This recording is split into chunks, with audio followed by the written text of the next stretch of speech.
Okay, so Assalamu alaikum. May peace be upon you all, and good afternoon.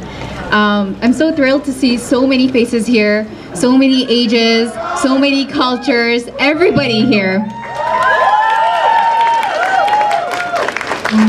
So when I say that you can assume the horror that I felt when I heard about Bill C-51, it wasn't just my fear. It's the fear that we all have, and that's the reason why we're here today.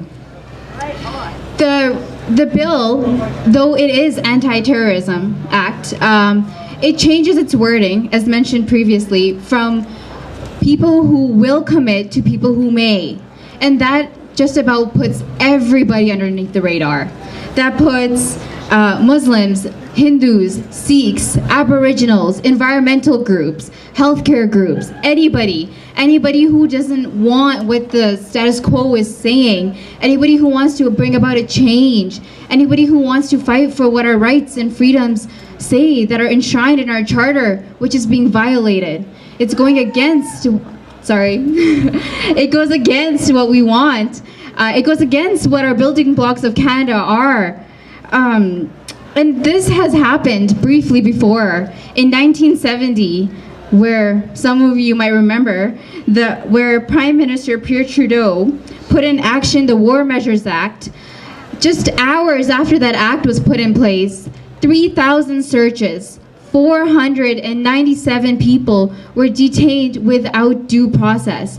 They were not given the rights and freedoms that were listed for them.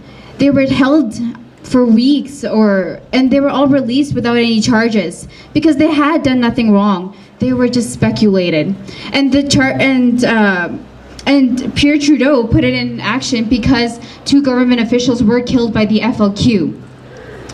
But many people saw the potential of abusing the War Measures Act, and it was done so.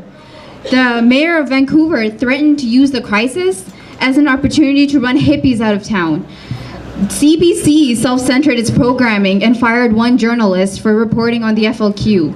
This is our media. They're being censored to us. If they're being censored, then can you imagine what else is being censored when it's being brought to our attention? The passing of Bill C-51, though it is against terror, will only sow terror in the form of fear and racism in the Canadian citizens. Any group in Canada, including Indigenous organizations, environmental groups, and activists engaged in political dissent, might find themselves targeted on watch lists and the subject of national security surveillance and information sharing based on very vague and opaque standards. The use of this information is subject to abuse and improper sharing. Already, Muslim communities in Canada feel that the new amendments are targeting them as purveyors of terrorist or terrorist ideas. The implementation of the amendment has tremendous potential for being disproportionately loaded against Muslims. As said so by Harper's statements on mosques in Canada and linking them to terrorist organizations or the ideas of terrorism, which is not true. Other minority groups are at a determinate risk of prejudice, and the Act enables government officials to determine on easier rulings. And every Canadian will lose rights and freedoms that could be difficult or even impossible to reclaim. Canadians deserve an open and robust debate about the bill, so that adequate safeguards are included, and that the bill supports the Constitution, which is the building block of Canada.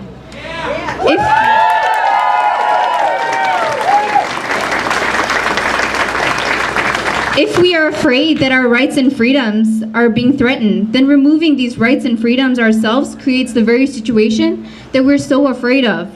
Let us not be ruled by fear. We must demand that our elected representatives promote equality and cohesiveness, and so that, because we do live in a multicultural country, and them dividing it does not do anybody justice. Thank you.